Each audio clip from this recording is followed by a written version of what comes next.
Hello everyone, हम इस video में एसएससी एमटीएस एग्ज़ाम 2024 1 अक्टूबर 2024 की फर्स्ट शिफ्ट का एनालिसिस देखने वाले हैं, जिसमें जीके जीएस के क्वेश्चन कुछ इस प्रकार पूछे गए हैं। सौरभ गांगुली अपनी टी शर्ट उतारकर कब लहराए थे, किस स्टेडियम में।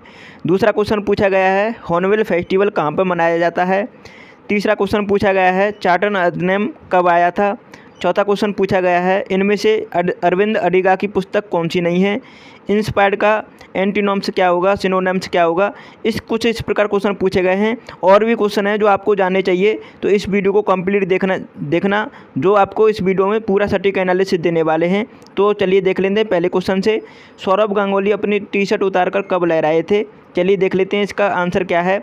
उत्तर है, सौरभ गांगुली ने 13 जुलाई 2002 को लॉर्ड्स के मैदान पर नेट वेस्ट सीरीज के फाइनल में जीत के बाद अपनी टी शर्ट उतारकर जश्न मनाया था।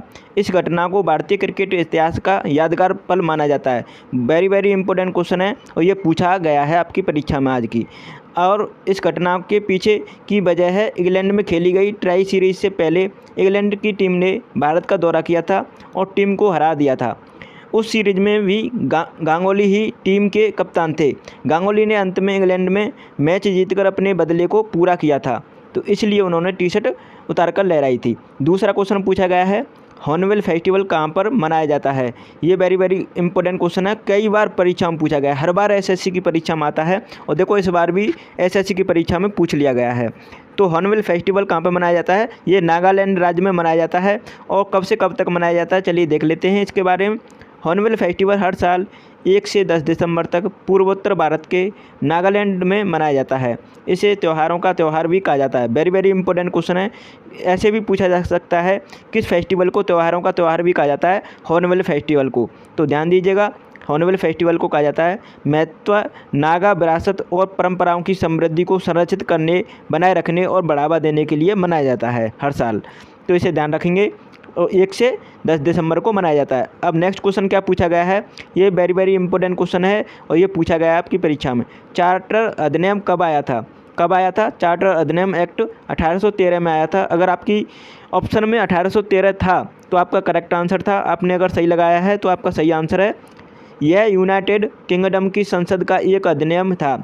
इस अधिनियम के तहत ईस्ट इंडिया कंपनी के चार्टर को नवीनीकृत किया गया और भारत में कंपनी का शासन जारी रखा गया।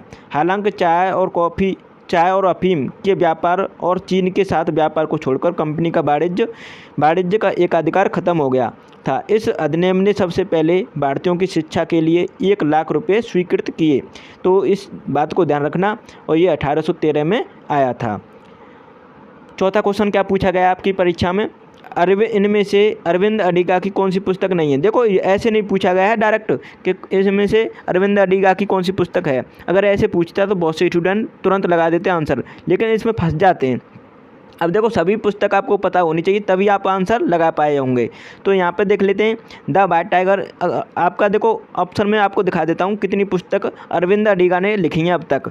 अगर इनमें से आपकी कोई भी पुस्तक नहीं थी तो आपका ऑप्शन वही आपका राइट आंसर होगा। तो चलिए देख लेते हैं कौन सी नहीं थी। आप देखिए, अरविंद अडिगा का पहला उपन्यास यह साल 2018 में प्रकाशित हुआ था और इसी साल से इसे 40वां मैन बुकर पुरस्कार मिला। यह उपन्यास वैश्वीकृत दुनिया में भारत के वर्ग संघर्ष को हास्यपूर्ण तरीके से दिखाता है। तो देखो कौन सा था यहाँ पर, द वाइट टाइगर ये था। अब उसके बारे में देख लेते हैं।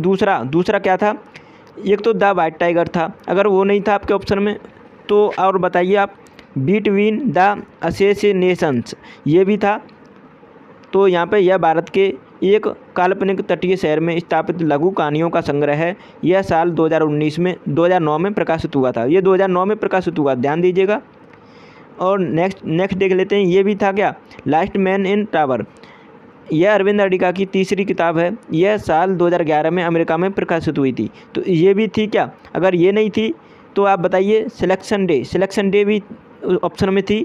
अगर नहीं थी तो ये भी बताइए आप सभी, आपके ऑप्शन में क्या क्या था। यह अरविंद अडिगा का अगला उपन्यास था। यह साल 2017 में अमेरिका में प्रकाशित हुआ था। कौन सा, सिलेक्शन डे। और नेक्स्ट था एमनेस्टी था। एमनेस्टी कब हुआ था प्रकाशित। यह ऑस्ट्रेलिया में रहने वाले एक अनिर्दिष्ट श्रीलंकाई अप्रवासी के बारे में एक उपन्यास है। यह साल 2020 में प्रकाशित हुआ था। इसे 2021 में माइल्सन फ्रैंकलिन पुरस्कार के लिए चुना गया था। तो आपके ऑप्शन में देखो, इनमें से एमनेस्टी अगर होगा या सिलेक्शन डे होगा या द वाइट टाइगर होगा। अगर ये ऑप्शन में थे और जो ऑप्शन में नहीं था, मतलब जो आपको लग रहा है कि इनमें से कोई नहीं था, तो वो आपका ऑप्शन सही राइट आंसर होगा, क्योंकि उनमें आपका क्वेश्चन पूछा गया था कि इनमें से कौन सा नहीं है।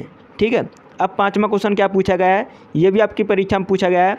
5 वर्ष मतलब यहाँ पे 5वां क्वेश्चन क्या पूछा गया, वर्ष 1947 में किस वायसराय को हटाया गया था।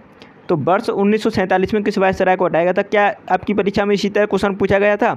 अगर ये नहीं पूछा गया था तो आप कमेंट में बताएं किस तरीके से पूछा गया था। तो इसका आंसर क्या था, लॉर्ड माउंटबेटन भारत के अंतिम वायसराय थे जिन्होंने भारत और पाकिस्तान के स्वतंत्र राज्यों के निर्माण की देखरेख की। यह ब्रिटिश रॉयल नेवी में एक अधिकारी थे।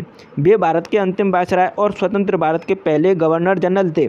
ये बात को ध्यान रखना, नोट्स करके ध्यान रखेंगे। लॉर्ड माउंटबेटन 12 फरवरी 1947 से 21 जून 1948 के बीच भारत के वायसराय थे। तो ये बात ध्यान रखिए, इम्पोर्टेंट बात है।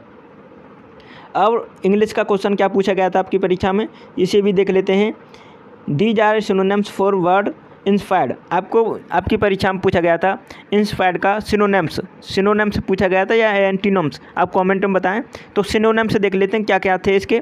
तो इंस्पायर्ड, मोटिवेटेड, एक्साइटेड, ये ऑप्शन में थे। These are synonyms of the word inspire. Encourage, stimulate, influence, animate, और यहाँ पे तो arouse, enthuse, generate, incite, spark, inspire, ये कुछ सिनोनिम्स थे आपके। तो आपकी परीक्षा में इसी तरह क्वेश्चन पूछे गए थे। अगर आपने चैनल को सब्सक्राइब नहीं किया है तो प्लीज़ चैनल को सब्सक्राइब कर लीजिएगा, वीडियो को लाइक कर दीजिएगा सभी, इसी तरह से एनालिसिस वीडियो पाने के लिए। और आपको मैं बता दूं, आपने मैथ का एनालिसिस नहीं देखा है तो इसका लिंक आपको मैंने इसी वीडियो के लिंक डिस्क्रिप्शन में दे दिया है, आप उस वीडियो को भी ज़रूर देख लीजिएगा, जिसमें मैथ के क्वेश्चन डिस्कस किए गए हैं, इंपॉर्टेंट क्वेश्चन ट्रिक के साथ सॉल्व किए गए हैं। और भी आने वाली शिफ्टों का हम इसी तरह एनालिसिस लाते रहेंगे। तो आप चैनल को सब्सक्राइब जरूर कर लीजिएगा और वीडियो को लाइक कर दीजिएगा। और जो आज इस पेपर को दे के आए हैं तो उनके पास इस वीडियो को शेयर जरूर कीजिएगा, जिससे उन्हें भी अपना उत्तर पता चल सके कि कौन सा इस क्वेश्चन का आंसर था। तो सभी को सटीक एनालिसिस इसी तरह हम देते रहेंगे, तो कंटिन्यू जुड़े रहिएगा सभी। तो आज का आपको वीडियो पसंद आया होगा।